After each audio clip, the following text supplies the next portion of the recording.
Good evening from the San Francisco Bay Area. I'm Jason Putnam Gordon. I'm with Pulcinelli, and we are here today because of Idea to IPO. Thank you for attending. Today, we're going to talk about how to position your startup for a venture capital financing. Get that venture capital funding you're looking for.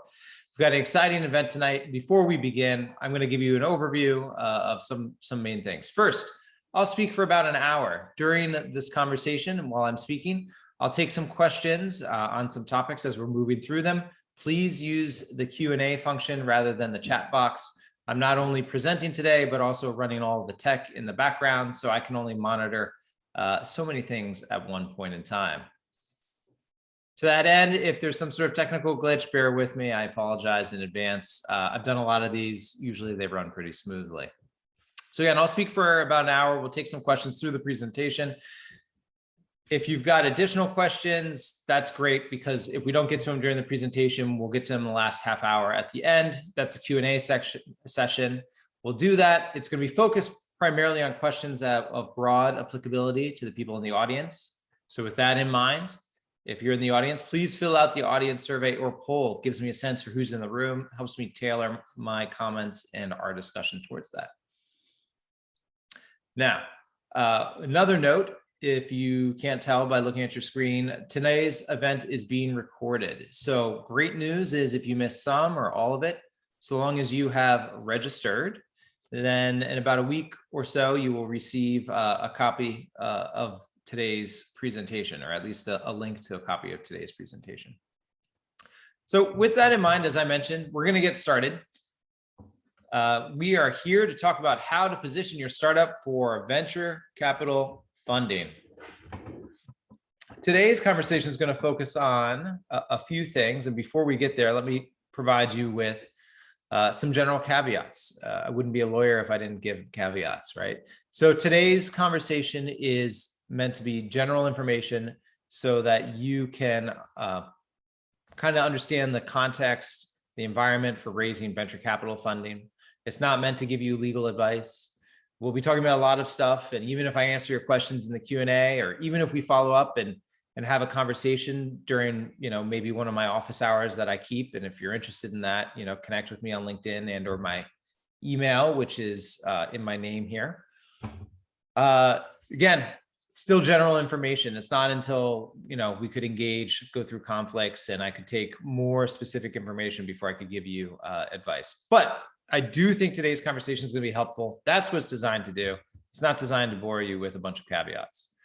So continuing to move on, let me tell you a little bit about myself. All right, that's what I'll be doing. And then we'll talk about some of the structural considerations associated with raising venture capital financing. We'll talk about a lot of the nuts and bolts that you're going to need to secure and make sure you've got in place to raise funding. We'll talk about how funding is generally meted out for these types of companies.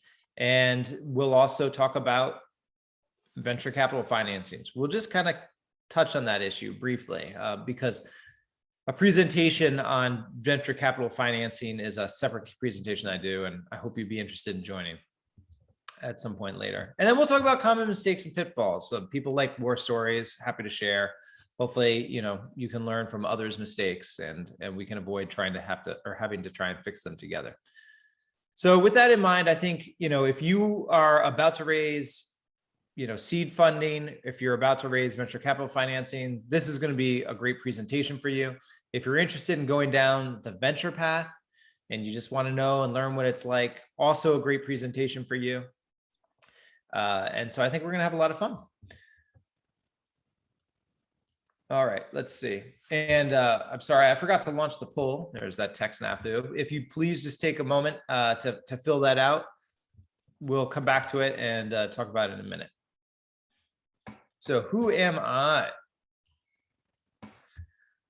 I'm a venture capital and emerging growth company attorney. What does that mean? That means I focus on working with venture-backed companies. So typically you think of a startup, like a real, not a real startup, but like a startup that is designed to grow and scale, to capture a large market or to innovate within a market and is backed by venture capital. And I also work with venture capitalists as they deploy capital. I've been practicing law since 2005. I'm with Pulcinelli, which is an AmLaw 100 firm. It's got 900 attorneys throughout more than 20 offices in the US. I'm in San Francisco. My office is in San Francisco. I live in the East Bay these days. And with COVID, I'm primarily working from home a lot. But I work with companies throughout the Bay Area, throughout the rest of the United States, and also throughout the world. San Francisco is, and the San Francisco Bay Area with Silicon Valley kind of encompassed in there, is the hub of venture. And so we do a lot of work and have a lot of companies coming in from abroad. Love working with those companies. Love working with companies and entrepreneurs. I got a little bit of the bug before I, ended up at this big firm. I actually started, I was at a small firm, I was at a large firm, started my own firm, ran that for a while, which was a lot of fun. And then ended up back at a big shop again. So I love working with entrepreneurs. I take that mindset in working with my clients. We identify and bond over that. And I think it makes me to be a great fit for a lot of the companies, a lot of clients that I work with. All right. So I'm just going to pause here, take a quick sip of water, allow you to finish the poll for another moment or so. And then we will, we'll pick it up and I'll go through the audience survey poll. Maybe right now, I'll see if I can just see if there's a couple Q questions coming in. All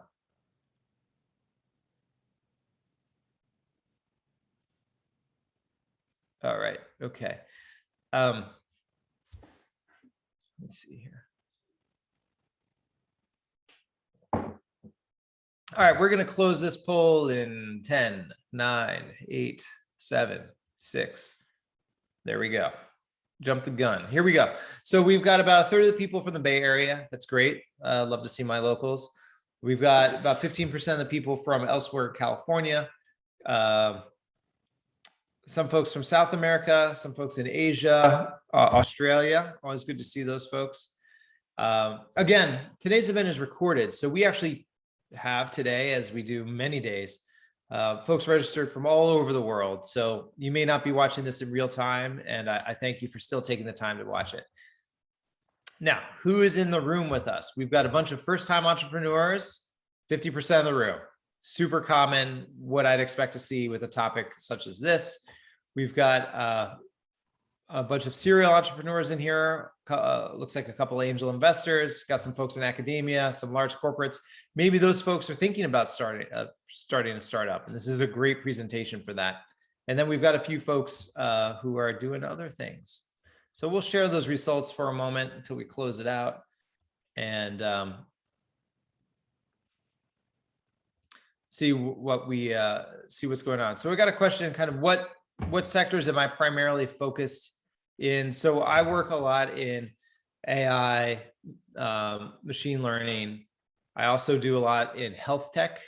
And I also work from time to time in sort of CPG, that's consumer packaged goods, and also in ag tech. But I have experience kind of across the spectrum. And one of the nice things about being a large firm is we sort of divide up verticals to a certain extent. And those are the ones that I've just had the pleasure to focus a lot of time in, which is great. Also robotics. So let's see here. Bear with me, I'm just trying to answer that. Now, moving right along, I think it's always helpful to just understand what a big picture is here. So if you can kind of keep this in your mind as we're moving through today's conversation,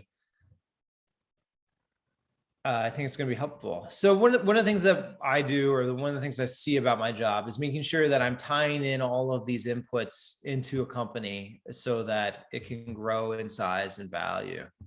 And we'll talk about that in the size and value and the inflection points in a moment, but it's about tying in relationships. At least that's the way I see it. So you've got relationships providing capital. Those are your investors. Those are the folks who we're talking about when we're talking about VCs.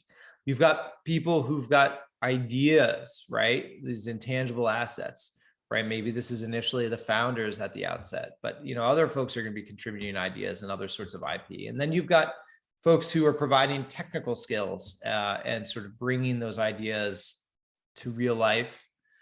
both from sort of a prototyping and then, pre-production up through production. Depends what you're doing, if you're hardware, software, et cetera. But that's kind of what we do. And the idea is to, you put all these inputs in,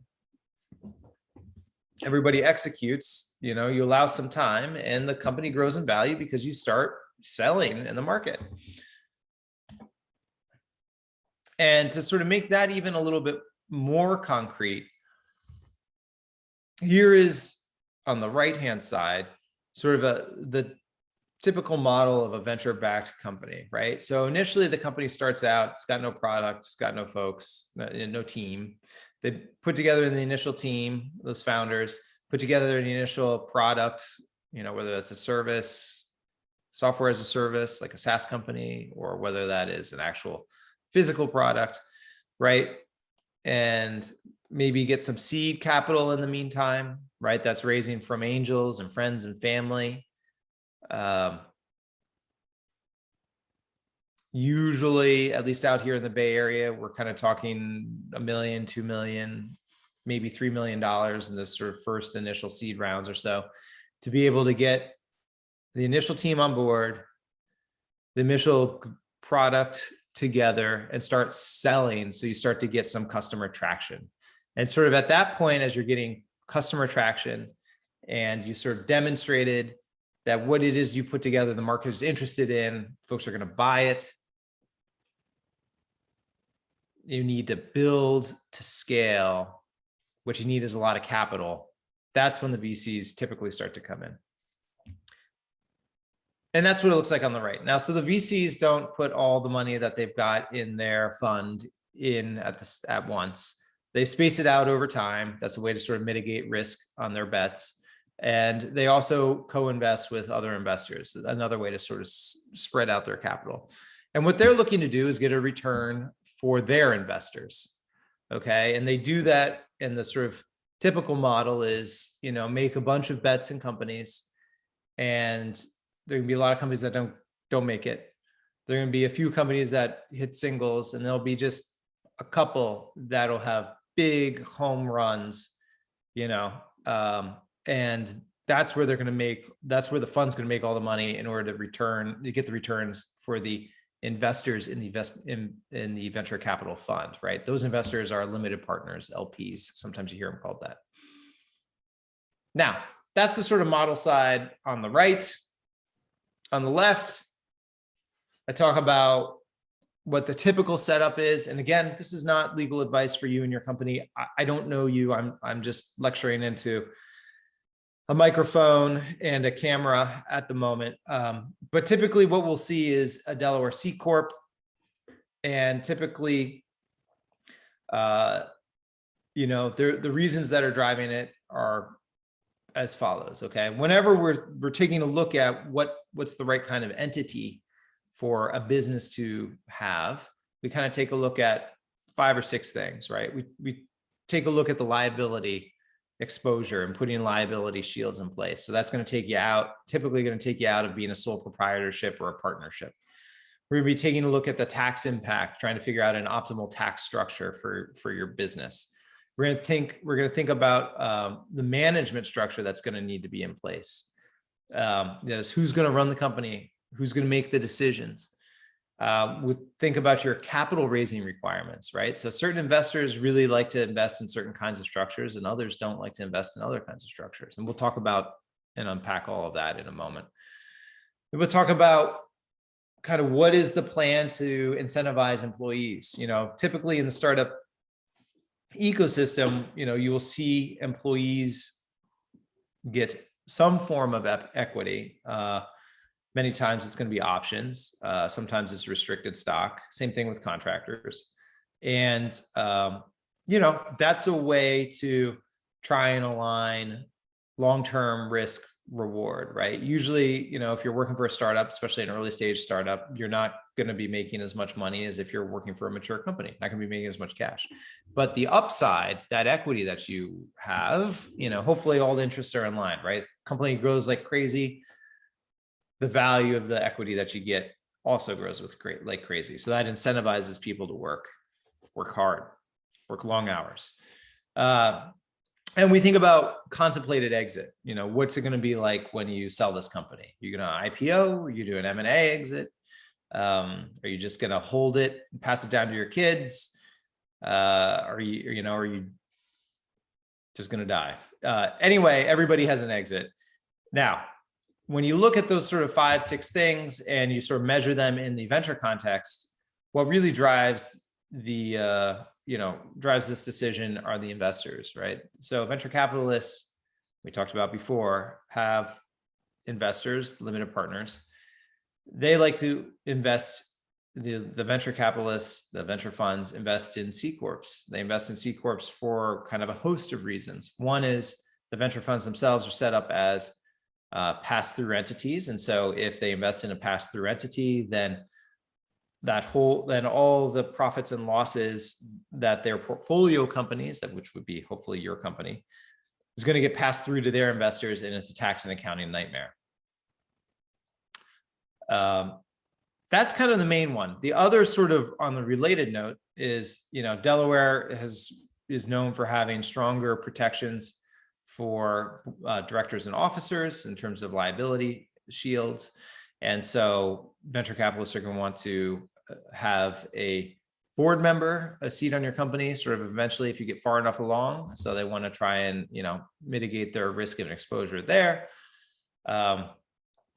The other sorts of issues towards the Delaware side of things include almost all major corporations in the US are set up and domiciled in Delaware. It's got a sophisticated corporate law structure. It's got the Delaware Chancery, which is a sophisticated court that specializes in part on business and legal issues. And therefore, there's a robust case law that's developed. So another way to kind of put this in sort of more layman's terms is if you've got a problem, if you've got sort of a dispute, right, between some other stakeholder or someone else sort of related to the company, it's quite possible that dispute has come up for someone else and has wound its way through the Delaware courts. So you can get a sense for how the law and the courts are going to view your case, and that should hopefully give you some clarity on what everyone's respective rights are, and you'll be able to get that issue put to bed sooner rather than later. And then Delaware has an awesome Secretary of State's office, which processes paperwork quickly and a bunch of other things, which is actually important when you're trying to do deals. So I'm going to pause, maybe take a few questions. So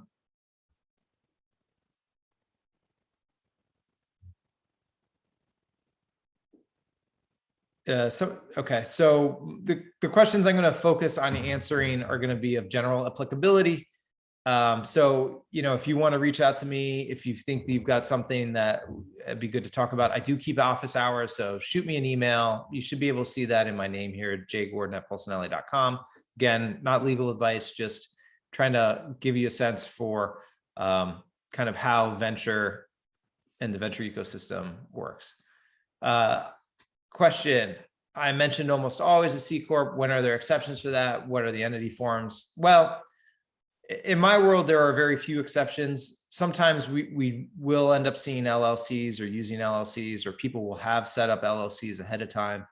LLCs can sometimes make sense, at least as sort of an initial stopgap, if you've got a situation where you've got like a founder who is self-funding and has got other streams of income and wants to be able to take those losses. It's usually going to be a tax issue that drives one of the other entity structures. That's what we'd sort of be seeing. And we'd bring in the tax folks for that to make sure that's the right outcome.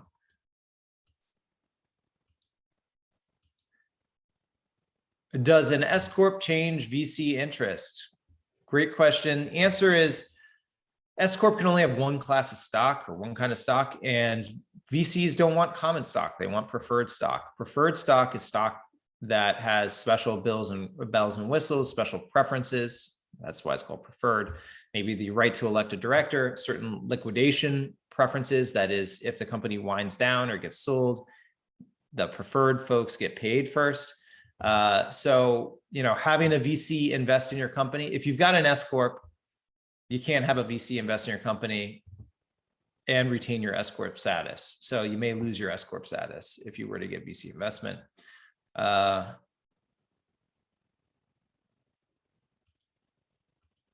Great. Super duper. We'll keep chugging along because we got a lot of great content.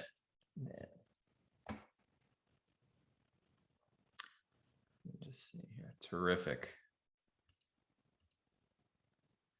All right. So if you can think back to about, if you can think back to a few minutes ago, we were talking about tying in different relationships. And so there are a few things, especially at the outset, that are going to be important. One is tying in the intellectual property of the company, right? The intellectual property are your things that are patentable, your things that, trademarks, copyrights, trade secrets. For those of you who aren't familiar with trade secrets are confidential business information that has value, but you need to take steps to protect the confidentiality of it, right? You can't have Coke hasn't patented the recipe for Coca-Cola, right? In fact, actually, it's got all the ingredients listed on the back of the can, but the specific formula is not disclosed anywhere. And they take serious steps to keep it secret. And it's been secret, I think, maybe for over 100 years or something along those lines. So what you want to do is you got to make sure that the IP is locked down. So that means making sure contractors, advisors, employees who work on IP have the appropriate forms of intellectual property assignments into the company, which will work on an ongoing basis. Additionally, it's making sure that you take steps to make sure that the confidential information stays confidential, right? So those NDAs, the non-disclosure agreements, also sometimes called confidentiality agreements, or you make sure you've got confidentiality provisions baked into your employment and contractor agreements. Now, IP is one aspect. Another really major aspect is just who is on the capitalization table, who's got an ownership interest in your company. Now, that means, that sort of napkin promise or that email promise or sort of leading people to believe that you're going to give them some percent of the company, that's not going to cut it if you want to get venture funding. All of the IP needs, all of the cap table needs to get locked down. So what does that mean? That means in a Delaware C-Corp context, units of ownership are measured in shares of stock, not percentages. Percentages are very important. We calculate a lot of things off of percentages, but when we're doing and figuring out the percentages, it's the percentage that, person A has, right? The number of shares they have divided by the number of shares that are outstanding, or sometimes you'll hear the term fully diluted. It's either shares of stock that are outstanding or anything that could either convert into or be exchanged for or give you rights to stock. So that's important, locking down that cap table. Now, as part of it, which is super critical, especially for founders, is vesting agreements. So these are agreements that basically says, the common concept of vesting is, you get your shares of stock over time, right? And so, if you are founder A, you're going to get 100 shares and you're going to get basically 25 shares a year, right? It's going to vest over 4 years. And in fact, it's usually like with a 1-year cliff, which means that first year, you actually don't get any stock until that first year anniversary. And then afterwards you get it allocated on a monthly basis. That's the common concept of vesting. It's a little bit more nuanced than that. It's really more along the lines of, especially for founders, you get all of your stock today, but there are strings attached. And as you move through time, right after that first year comes up, the string on that stock gets cut. And then over time, those strings get cut, so that if you walk away from the company, you take the stock that doesn't have strings attached to it. Now, I sort of say this for two reasons. First, I say it's kind of like getting all your stock up front with strings attached, because you are known, you have rights to those shares while you own them, even while they're vesting. And typically you'll be able to vote those shares, and you'll be able to, if there were dividends, be able to receive dividends. But that's just, you're not going to get dividends on an early stage venture company. It's not going to happen. The other important concept is that the IRS, when there is a substantial risk of forfeiture, right, which is there's a risk that you will lose your stock, the IRS takes the position that you don't actually obtain that stock until that risk of forfeiture goes away, that string gets cut. Now, there's a huge potential pitfall here, which is if you've got vesting in place, what you're going to need to do, and what we typically do, is file an 83B election, which allows you to sort of prepay the tax on the shares that have vested or that are going to vest, so that when they vest, you don't get hit by a tax bill. Now, the reason why you would get that tax bill is, let's say you found the company and the shares are worth a tenth of a penny at the time you found the company, and you get those shares and they're subject to vesting, but you don't file an 83B election. Then 2 years goes by and you've got $100 million value, pre-money valuation on your financing. You got 2 years left to vest. Well, now your shares of stock might be worth $50 a share. So when it's vesting, you're actually going to get taxed on the difference between that tenth of a penny that you paid and that $50, which means you're going to have a huge, huge, huge tax bill. So that's pretty critical. Now, so that's kind of one issue. And one major issue why we put vesting in place is, especially if you've got multiple co-founders, one of them's typically going to leave. So over some period of time, you don't want that person to walk away with a big chunk of the company.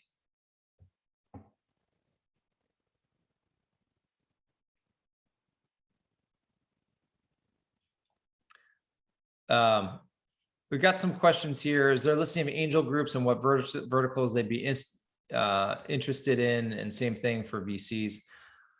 All I can say is there's kind of more information out there than you can shake a stick at. You can look at Crunchbase, kind of tracks a lot of groups. TechCrunch also tracks a lot of groups. PitchBook, if you've got it, or maybe you can get a free pass for a little bit, breaks out a lot of these things. So those might be some good places to kind of start, but there is a lot of information on investors out there.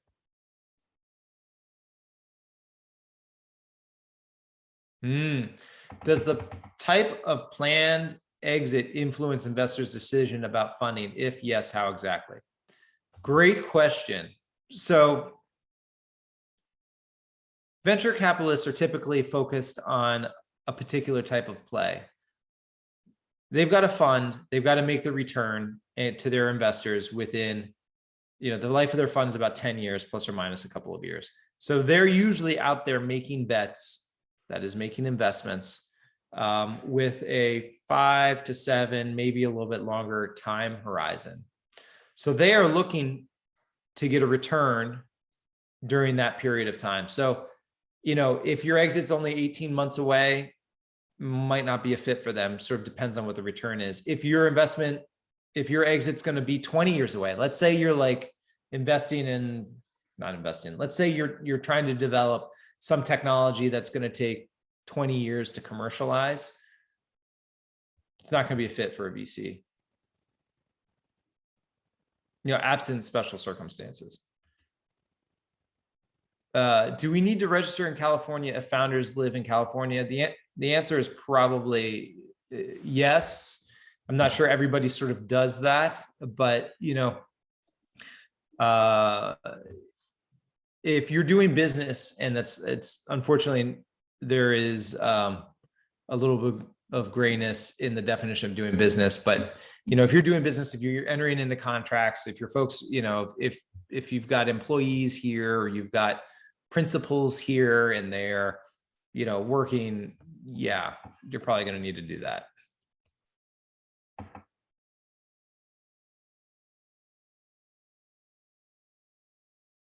All right, let's keep moving on. So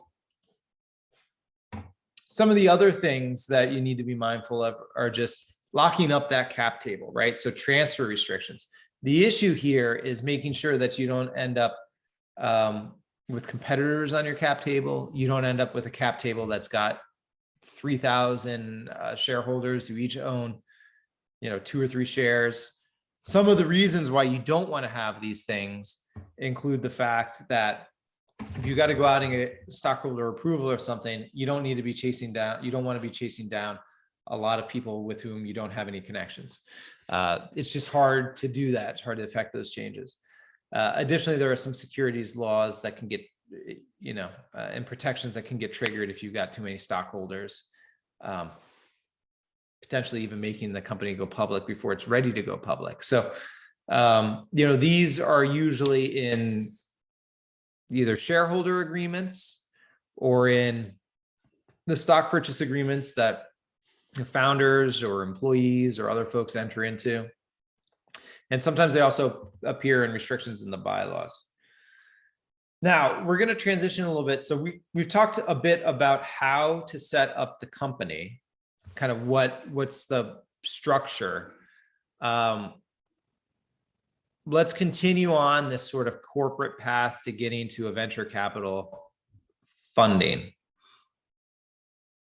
It's unusual to go from just forming the entity to having a $10 million venture capital investment, right? As I said, sort of at the outset, I'm going to just kind of keep saying this to drill it. Sort of depends on your space and your play. I mean, if you're doing like a pharmaceutical play, you're not going to have revenue and customers, before you get the venture capital funding. But in many, if not most other plays, VCs are going to want to see that you've got market traction. And they're doing that because they're trying to ascertain the level, they're trying to minimize their risk and maximize their return. They're trying to minimize their risk by seeing you've got a product or a service that people are going to pay money for. And so the rate limiter to growth is not your ability to find product fit. It's the ability to scale, to add, the people and processes and assets and other things that are necessary to go from having, $100,000, $200,000 in revenue a month to having $20 million in revenue a month. You usually can't do that just the day after you form the company. You got to spend, it's got to take, on average, I read a statistic, even to getting sort of seed funding of like, let's say $3 million can, from when you go from formation to that can be 3 years plus. It just sort of depends on your company, who you are, whether or not you've got a great product fit. It can take a while. So with all that in mind, the mechanisms that we usually use, or the vehicles that we usually use to get the first money into the company, is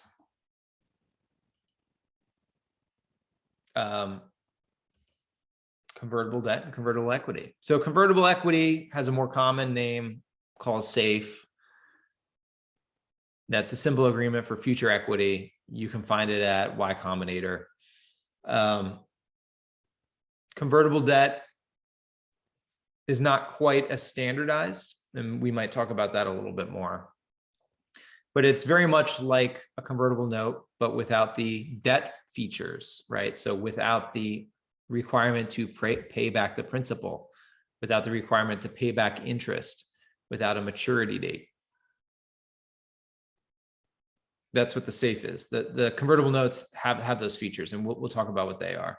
But they're not standardized. There are some things that we never see, like, for example, a personal guarantee by a founder. That's just not done.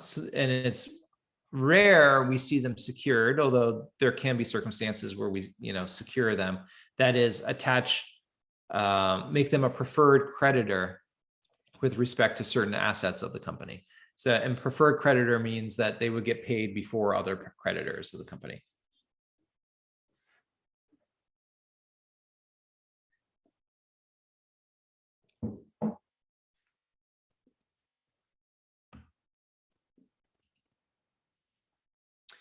And then there are priced rounds. Now, I'm saying priced rounds because there's actually a price per share of the company that's set, unlike a safe or a convertible note. And we'll talk about why safes and convertible notes don't have a pricing mechanism.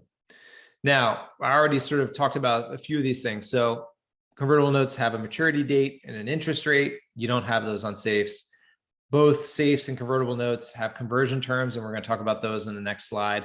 That's the mechanism from taking the mechanism which takes the investment and converts it into preferred stock when there is a preferred stock sale.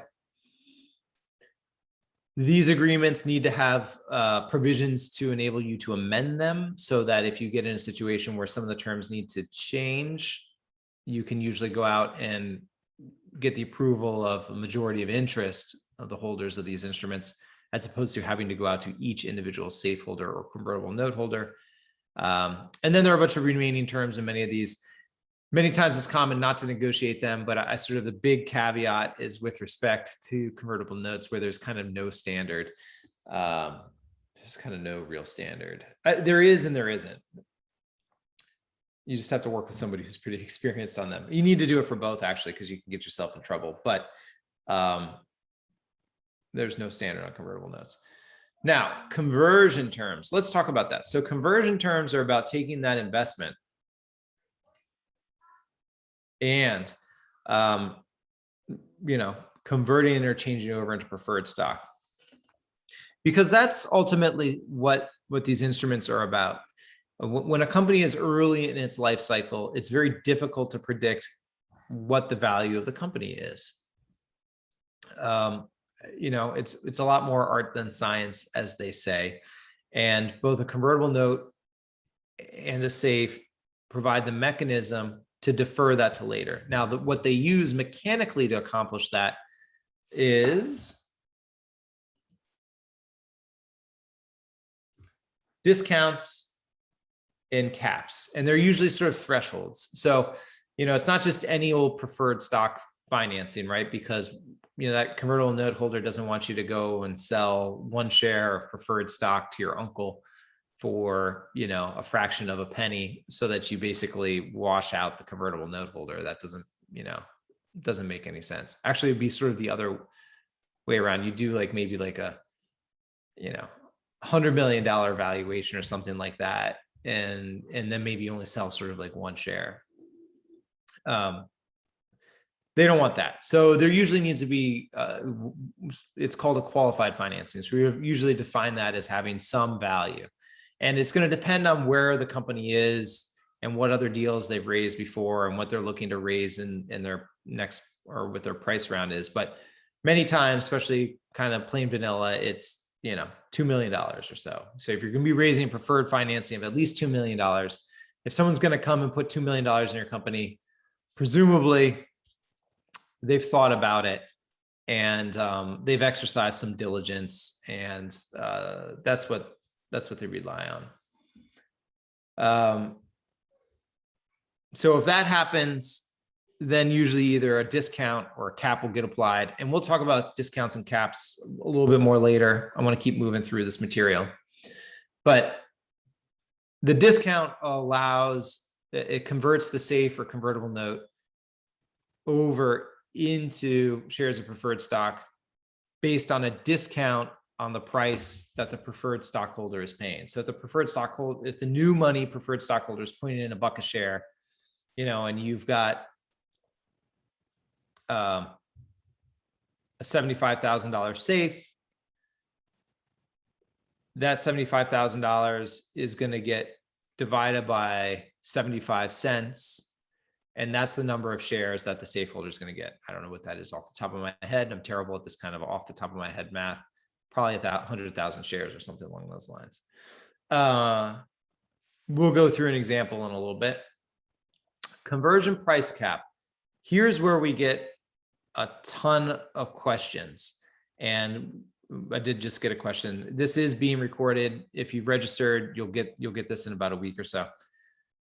A conversion price cap especially if you're using it in conjunction with a discount, and especially kind of when I'm working company side, you sort of view it as a way to provide an additional discount if the discount that you currently have put in the convertible note is insufficient to sort of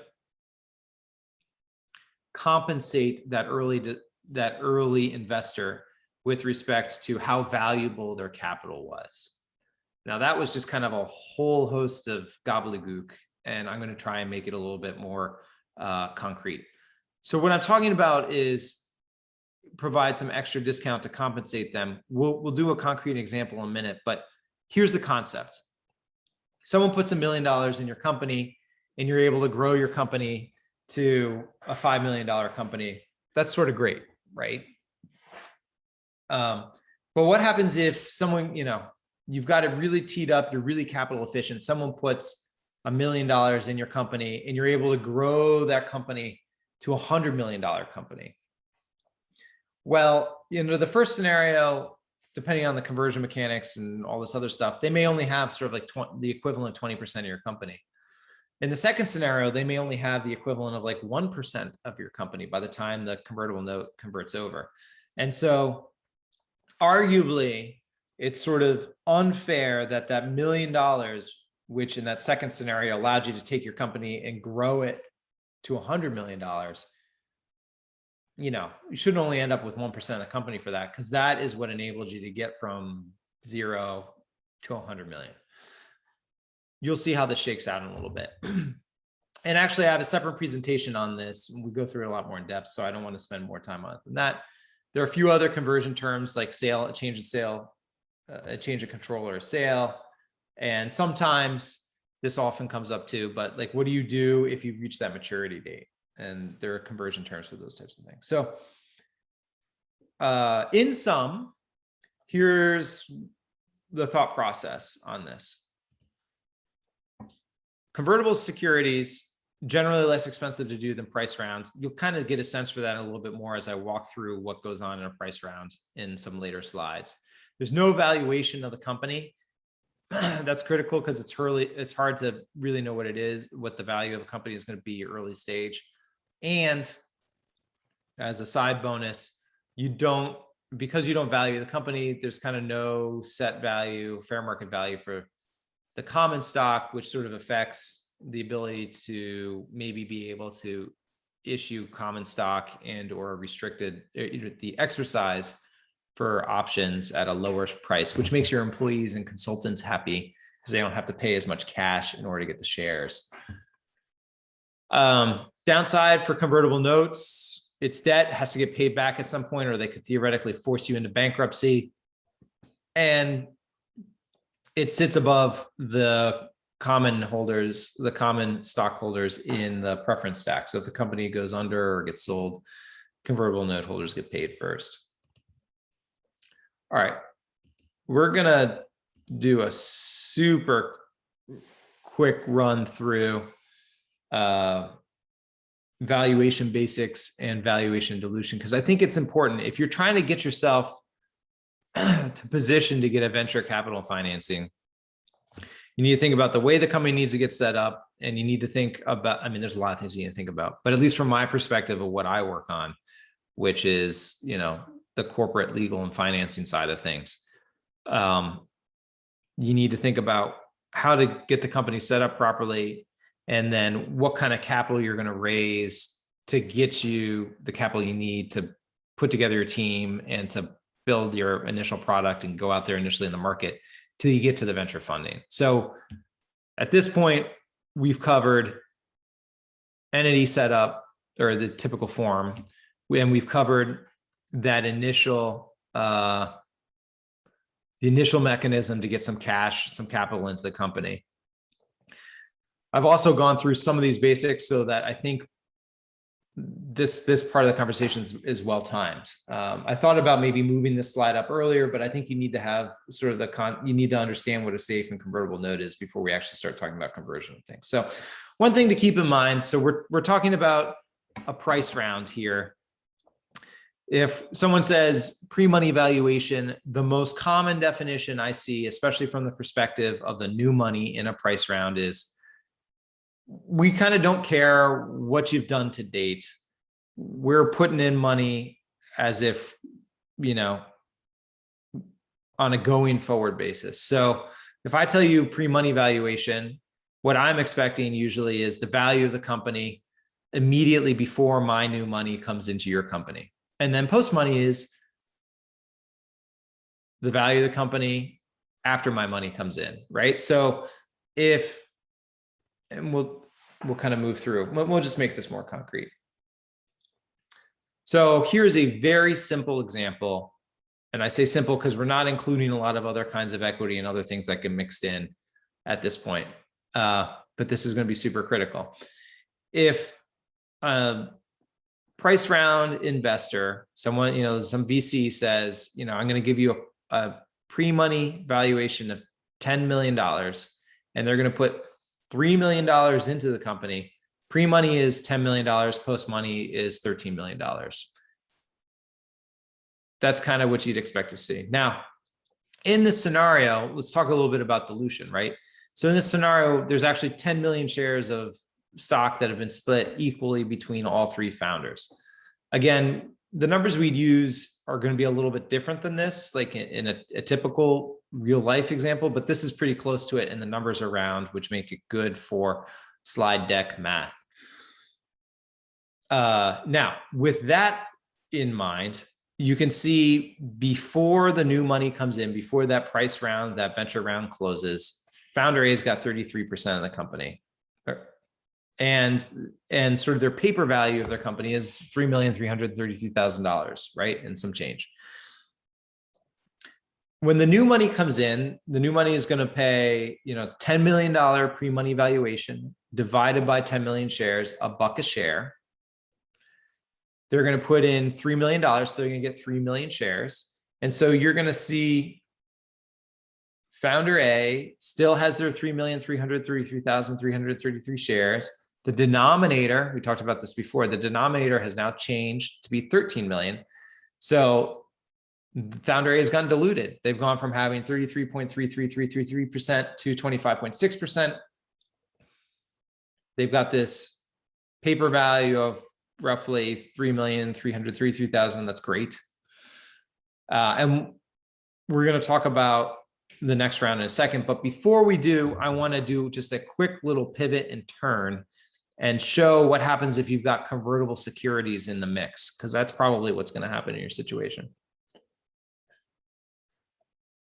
Same situation, 10 million shares split among the founders, pre-money valuation of $10 million.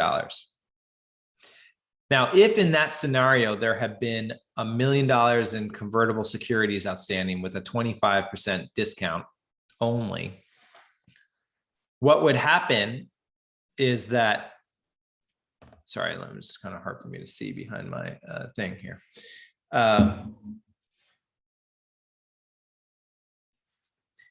If the new money is going to pay $1 a share, then the convertible note holders or convertible security holders, their investment amount is going to convert at 25% off that $1 a share, right? That's 75 cents. So I foreshadowed this sort of earlier. It's going to be $1 million divided by 75 cents. That gives those convertible securities holders, 1,333,333 shares. In that scenario, founder A is going to have, and the new money is still getting 1 million shares, right? The new money is still getting 3 million shares. That is, they're putting in $3 million at $1 a share. Founder A is actually going to be further diluted to 23.3%. And a twist on that is, if instead there had been a $5 million cap, what would have happened is you ignore that for the purpose of converting the convertible securities holders into shares of preferred stock. You ignore that $10 million pre-money valuation. And you say, all right, numerator, $5 million. Denominator is $10 million, 50 cents. that $1 million in convertible securities is going to convert over at 50 cents a share, which means those convertible securities holders are going to get 2 million shares. And you can see here with the 2 million that's going to go to the convertible securities holders, plus the 3 million that's going to get issued to the new money, founder A is only going to have 22.2% of the company. You know, this is not a good or a bad thing. It is what it is. It emphasizes that you need to model these things. Now, let's zoom out. Let's ignore those convertible securities holders because, you know, we've got a lot of other stuff to get to in not too much time. If we're kind of going back, I apologize. We're going back to this sort of top example here, where it's just the founders and one round of preferred.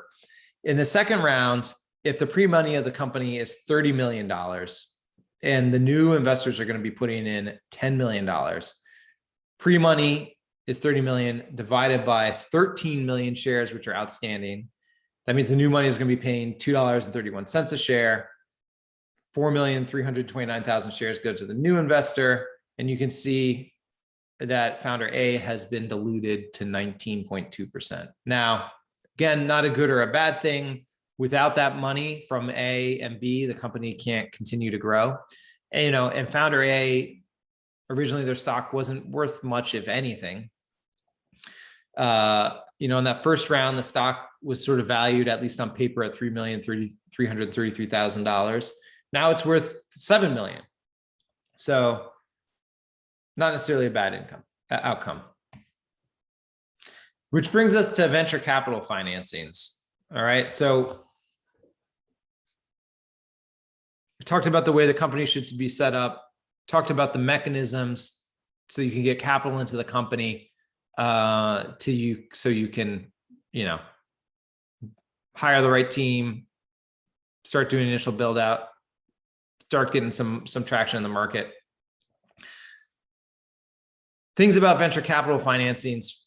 First and foremost, you know, you're getting, and I said this before, the horizon for a venture capitalist, the investment horizon for a venture capitalist is like 7 years. So you get them on your cap table, and for earlier stage investors, it's even longer. So it's really important to make sure you got the right investors there. From the company's perspective, that usually means, you know, investors who understand your area, understand venture, you know, have patience to see it through, can maybe open doors in terms of customers or the ability to get access to talent, other types of commercial relationships, those types of things. That's at least sort of on the traditional VC side. If you're dealing with strategic investors, right, like a corporate venture fund, they've got all kinds of different agendas. This is, again, not a good or a bad thing. It is what it is, and you have to dig in. You know, what is motivating that corporate VC? Are they looking to seed the market so that you know, other technologies that will utilize their product will evolve and they'll increase the demand for that? Or are they looking for like a corporate you know, a corporate dev pipeline? That is, they're looking for companies to create so they can then gobble them up. Different plays, different things to read. So you got to be mindful of that. And again, you can read all about all kinds of different VCs on any number of sites and access, which I mentioned before, like Crunchbase, TechCrunch, PitchBook. You can go on their own sites and research them. I highly would encourage you to do that. It's critical to understand the process here. Now, again, I do a separate venture capital financing, you know, nuts and bolts, basically. How is it that you know, negotiate and work through a venture capital deal? That's not today's focus. Today is how to get you to that point. But you should know kind of some of the things that are in the term sheet. So key and chief among them are, how much of the company are you selling? Okay, so that is, you know, when we're talking about valuation and we're talking about dilution, you know, that's what it's about. If you are selling, you know, $5 million of your company on a $5 million post-money valuation, you're selling 20% of the company. You know, 5 divided by 25, or 5 divided, yeah. Forgive me if I just got the math wrong on that. $5 million of a, yes. Yeah, that's right. Dividends. Not necessarily a big deal. Liquidation preferences can be. That's who's going to get paid in what order. Earlier, I mentioned, debt gets paid before equity holders, preferred holders get paid before common holders, but there can be a whole priority list in between on the preferred side of things, and how much preference do they first get just their money back and then they participate with the common? Is it the greater of those two things, or do they get 2x like preference? That's fairly highly negotiated. Voting rights and board seats, highly negotiated.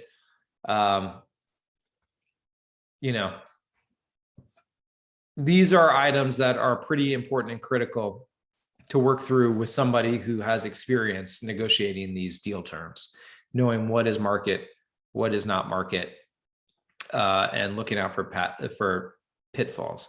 Now, with respect to that, the term sheet is not the only documentation itself. The term sheet is a simple form insofar as it is maybe depends on the type of deal. They can be as short as sort of 3 pages.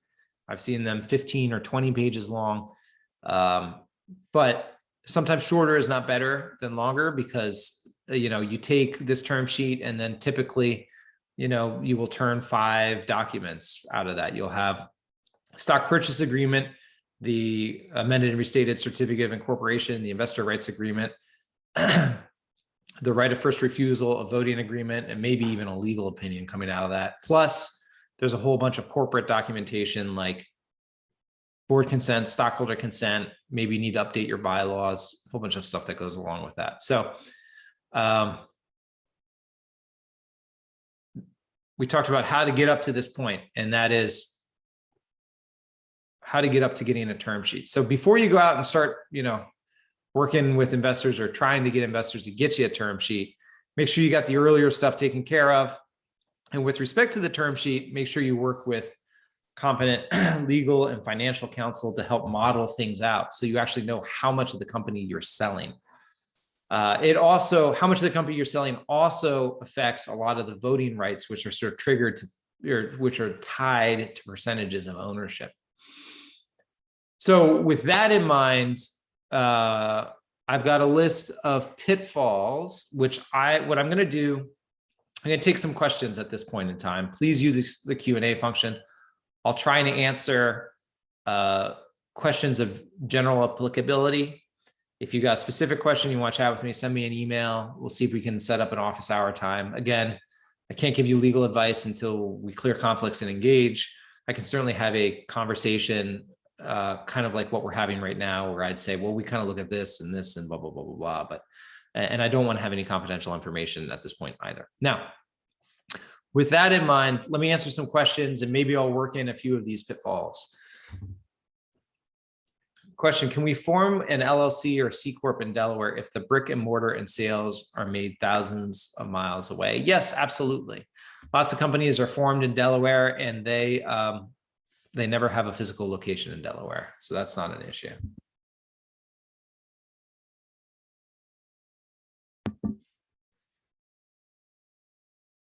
What about a physical product like a chip company? Even if you only sold future deliveries, would VCs be interested? I think, again, by and large, traditional venture capitalists are focused on getting, their return that they need for their investors within 7, maybe 10 years, depending on like the industry sector or whatever. And so, you can't necessarily go out and say, well, this is what I'm going to hit your return. Well, you need to sort of show them how to do that so they can reach that resolution on their own. So, if you have future deliveries, it's quite possible, especially if you have had previous successes with business. Yes, this recording will be shared.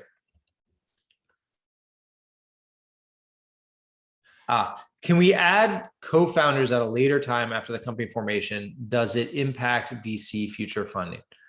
So co-founder is not really a legal term. Co-founder is an important term. It's used a lot sort of in the Valley and in venture, but being a co-founder doesn't give you specific legal rights per se. It's not like an officer role in a company or something along those lines. So yes, you can add co-founders later.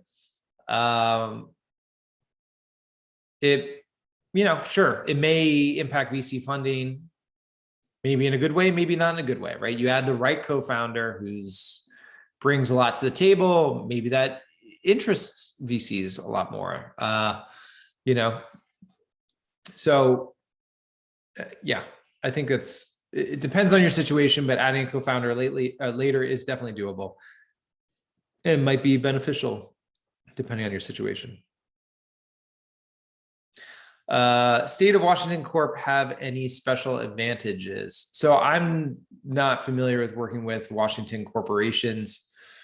Again, it's usually Delaware C-Corp, and many times if you've got a corporation or an LLC or corporation that is not a Delaware corporation, you will be required to convert it or merge it to become a Delaware corporation before the VCs will put their money in. So I wouldn't say, I often get, so I'm in California, I often get a lot of questions about California corporations. We either usually end up having a Delaware corporation from the beginning, or we end up with one at some point in time. What does a shadow series mean? Great question. So a shadow series is usually, so it's common now for safes or convertible notes to convert into a shadow series.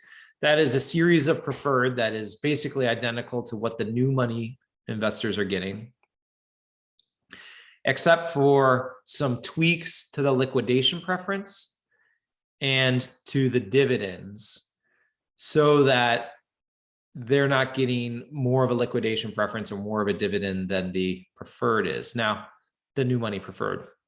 The reason for that is because the safes or convertible notes are converting at a discount, right? So the safes or convertible notes are basically getting treated, they're basically getting the same shares as the new money, but they're only paying a fraction of what the new money is. So if the new money's liquidation preference is $1 a share, it's not fair for the safe holder to get $1 a share out. It should be what they sort of paid, which is that discounted price. That's what the shadow series is. Any way for folks without a huge chunk of cash to have access to PitchBook? I have not solved that problem. I do think they will give you a trial maybe initially, but it's usually very expensive. Thinking out loud, I don't know if maybe some libraries may have access to it, maybe some law libraries or maybe some business libraries, like an MBA library if you went to Columbia's MBA school. I have no idea, but that might be a creative solution. How should we register and fully establish a company before, or should we register and fully establish a company before reaching out to VCs?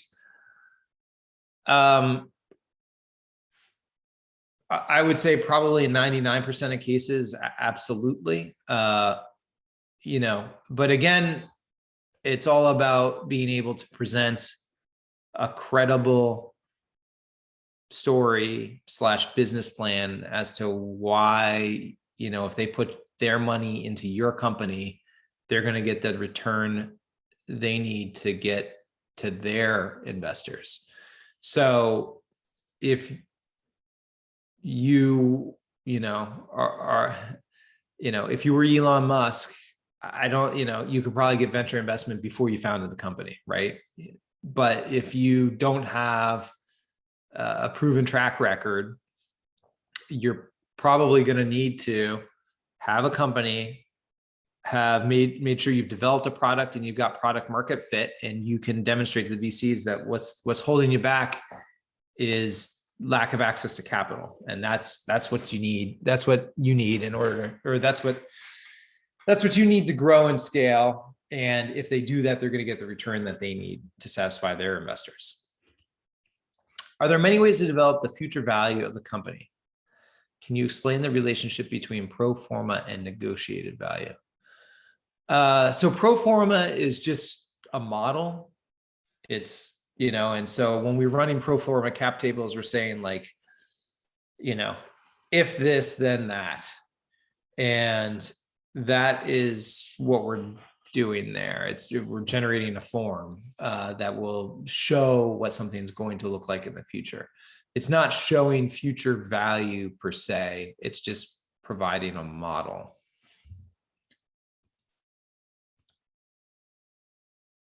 What are the VCs who are interested in funding land purchases or hospitals in operation in rural areas? I can't say I've come across VCs who do that. I know there's a lot of private equity. Private equity is a little bit different play. So, maybe you want to spend a little bit of time taking a look at that. Please discuss the issues related to transitioning from an LLC to a corporation. Great question. I will try and provide an insightful and sort of punchy response. So the issue here, there are a few issues. Chief among them is going to be tax, and also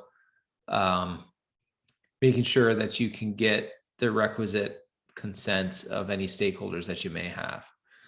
So on the tax side of things, you're going from a disregarded entity or a pass-through entity to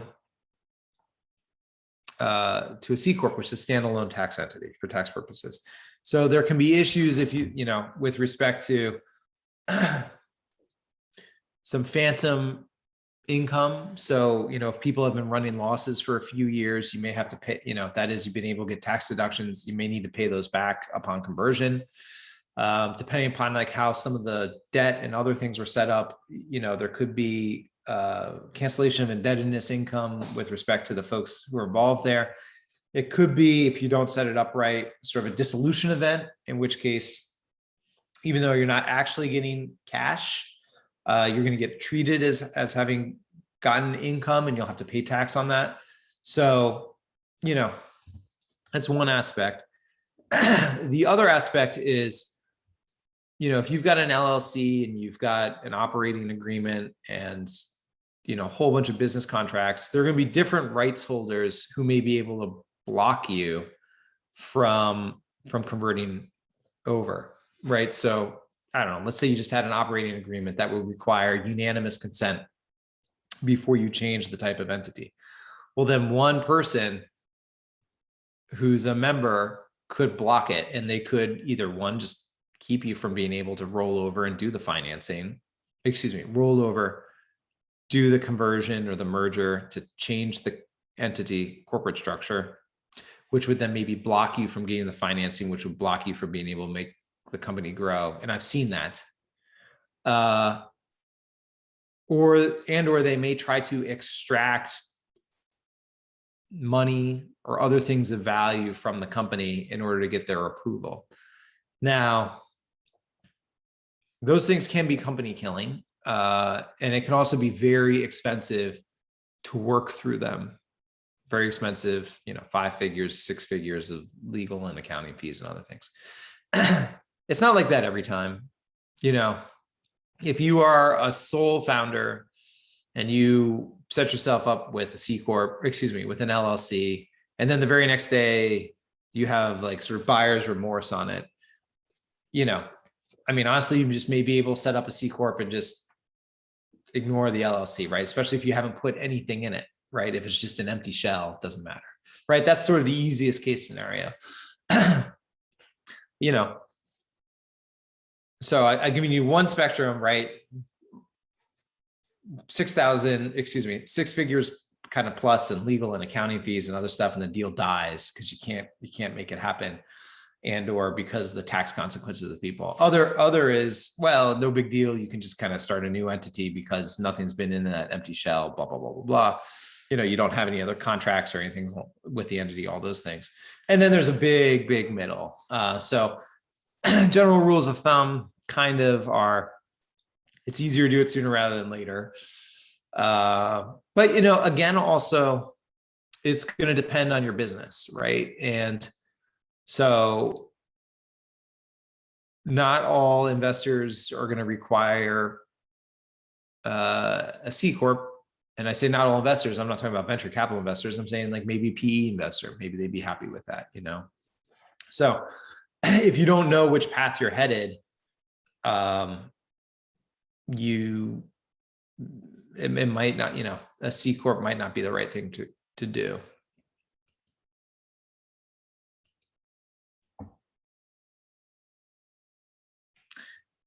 How does equity crowdfunding compare to typical angel investing? So equity crowdfunding, you know, usually relies on crowdfunding platforms to raise up to $5 million through sales of securities to investors, many times unaccredited investors, versus, you know, raising from angel investors. You'd usually be trying to raise from accredited investors, or highly recommend you raise from accredited investors. Now, it depends on the space. I don't work a lot in the crowdfunding space, you know, and it depends on the VC. Some VCs will not touch a company that's had crowdfunding. You know, one of the issues, and this has changed in the last year as they've increased the crowdfunding limits, but you just really couldn't raise enough capital to justify all the transaction costs to run a crowdfunding, you know, to have all those small fries on your cap table. So there can be overlap between sort of a venture path and a crowdfunding path, but, you know, many times people think, oh, crowdfunding venture is the same path, and it's kind of typically not. How can co-founders protect themselves from significant dilution? Being forewarned is being forearmed. And I say that with respect to understanding pro forma cap tables and being able to model out, you know, as you move through time. All right. If you go all the way up to sort of maybe my first slide, right, where you had the different waves of inflection points where capital was raised. Okay, we think we're going to need to have a total of X number of dollars raised to get us to our, you know, mature state or our exit maybe. And we'll be able, you know, first raise will be $3 million to build this out, you know, and we'll get that from friends and family and angel investors or something. I don't know. I'm just pulling these numbers out because I've seen some of them may not work for your business.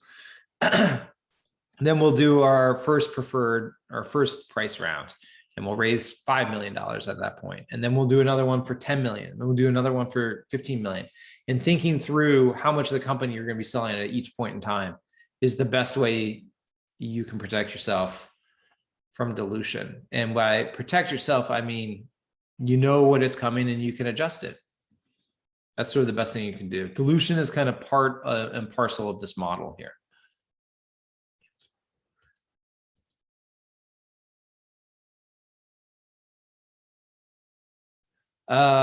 When to engage a lawyer. There are sites online that allow you to do the initial documents.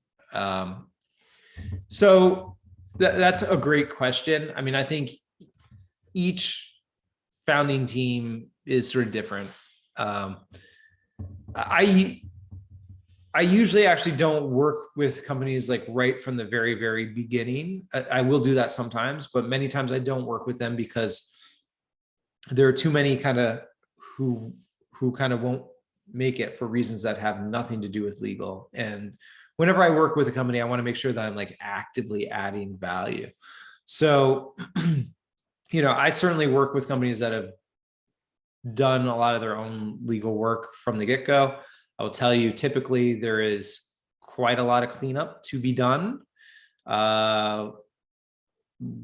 But usually kind of at that point, you're sort of matching, even though there are greater legal expenses than if it had sort of been done right the first time, you're kind of matching expense with having the cash to pay the expense. So for some companies, I understand and I respect, like that's necessary, right? You know, others, you know, if you've got, you know, the money to spend right from the get-go, like it's, you know, it's going to save you a lot of time, a lot of hassle, a lot of money ultimately if you do it correctly the first time. But I also just understand dollars are scarce, and what moves the needle is getting the team together to build a product and get some traction in the marketplace. How do founders build and launch a product without access to capital? Bootstrapping is the word that we sort of use for that.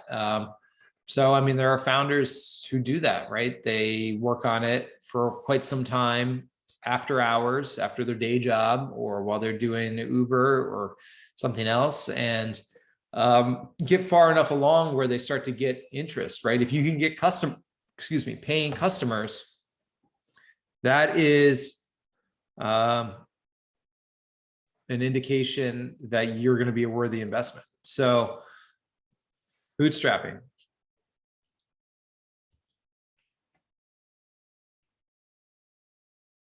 Is there a way to protect your your prototype or IP before pitching to VCs? So in certain areas like life sciences, we will see NDAs get put in place. Many times we will not see NDAs put in place. So, first and foremost, especially like those initial meetings and pitches, like keep it high level. Don't disclose highly confidential information. Don't even disclose confidential information if you can kind of, figure out a way to convey the idea at sort of a higher level. Obviously you label it and ask folks to treat it as being confidential, but it's the VC's job to be out there in the marketplace knowing what's going on. So it's quite, they're very reticent to sign NDAs. Additionally, do your homework on them. Like, have they invested in a competitor of yours? In which case, maybe you don't want to pitch to them. Not that they're necessarily bad or not necessarily they go run, but, just try and keep these things separate spheres.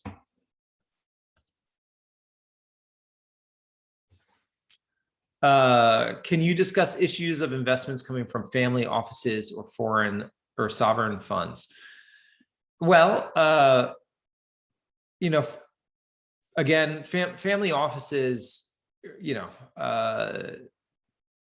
what's going on there is usually you've got a family that's got a lot of money, and they've got their own sort of separate family office where they make investments. And so again, I'd sort of they're usually very sophisticated, as opposed to sometimes some angels are not so sophisticated. They're usually very sophisticated. And, one, it may drive up some deal costs if they're trying to negotiate side letters and things like this. But first and foremost, it's about trying to suss out who's going to be a good investor. So, investments from family offices can be great, especially if those folks are connected in the industry and space. Again, you also need to know their motives, right? Are they looking to kind of stifle competition before it even gets a chance to kind of get going? Or are they looking to sort of invigorate their market so they can sell more of their products? Those are some of the issues there. Sovereign wealth funds. Anytime you've got foreign investment in the United States, and this has become much more of an issue since 2018, you potentially have issues with CFIUS, the Committee on Foreign Investment in the United States. And so, sovereign funds are usually set up by an entity, a government outside the US. And so depending on the technology and control rights and information rights, there can be a bunch of additional work that needs to get done to confirm the investment can be made, that, the US government is not going to come in here and unwind it.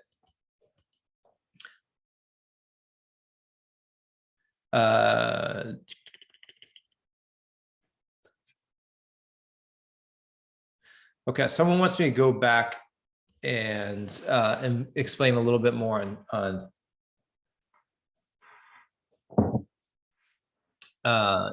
discounts work for convertible notes and how it affects anti-dilution.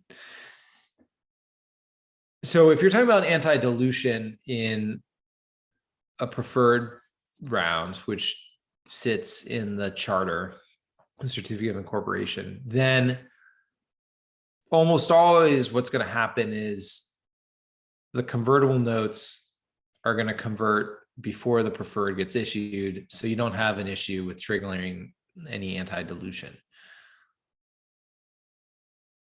It's usually angels who are going to get those notes, not VCs, unless it's like a micro VC. How do you pay back investors through preferred stock? What you don't really pay them back through preferred stock. The note gets converted into preferred stock. So you basically, take that note, rip it up, and you give them shares of preferred stock instead. That's basically how it works. Now, there can be some weird things that happen if, I don't know, the company raised preferred, did a preferred round, ran into some trouble, maybe need to do a bridge loan, and they did convertible note, and then there's a discount on that. The conversion of that could trigger some anti-dilution rights, but I don't think that's where you're asking about. And that's like 5 steps ahead of where you want to go. Could you go over a sample cap structure for vested founders in a term sheet? Go over a sample cap structure for vested founders in a term sheet. Oh, so in a term, okay. So I think I know what this question is asking about. If founders are fully vested and they get a term sheet from a venture capitalist, there's going to be a provision in there that will usually say it'll restart the vesting. So either you've had vesting and you've fully vested, or you never got vesting in place. The VCs are going to want to see vesting in place before you close that round. Now, they may ask for 4 years and 1 year cliff, right? So founder basically, if founder leaves on day 180, they walk away from everything. If they walk away after the first year, they get 25. They get to walk away 25% of their shares. That provision is going to be it's going to be negotiated. So many times, you can get credit for time served, for some of the time served. So if you put in 4 years in the company, you're not going to get necessarily 4 years of credit and not have any of that. Like the VCs are putting in their money today and they only care about the future. They kind of don't care about what happened in the past. The only reason why they maybe care about what happened in the past is because they want to make sure it doesn't mess up the future. But founders are going to need to vest. There's going to need to be some vesting in place. So, you might be able to get 2 years of credit, maybe, between a year and 2 years of credit on it. It just sort of depends. Why don't VCs sign NDAs? How do we protect our patent during the pitch? VCs don't sign it because they don't want to have to track all of that, and they don't want to have to worry about startups coming out of the woodwork suing them, basically. If you've got a patent during a pitch, I would talk to your patent counsel to talk about kind of when you can reveal and what you can reveal, and working with that. I'm not a patent attorney. I always kick that stuff over. Nice thing is once you have a patent, the patent itself is public knowledge, right? They can go online and see all of that, but kind of where you are in your patent process, I don't know. So I don't feel comfortable answering that.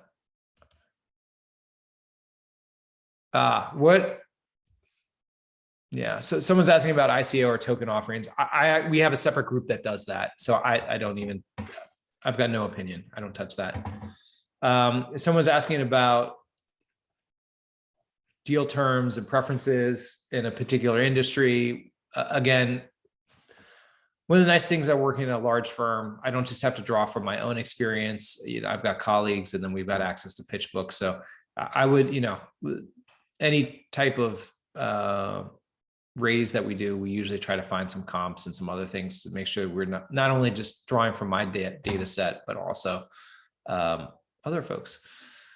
With that in mind, let me take a look, see if there are any more questions. And if not, I'm going to maybe just chat about 1 or 2 pitfalls. Or maybe I'll run through it real quick. Non-compliance with securities laws. Real quick, whether you got a tiny company or a large company, the securities laws, that is when you issue convertible notes, stock, safes, et cetera, you need to make sure you're complying with them. Sometimes compliance means you're targeting the correct exemption, which, many times means raising from accredited investors, which we talked about earlier. Downside to not doing that is potentially you got to give the money back. And if you've already spent the money, you can't do that. Obviously you're running around defrauding people, you may end up in jail, but that's not usually the issue here. Usually the issue is like non-compliance and having to remediate that by offering rescission, which is giving the money back and recutting the deal.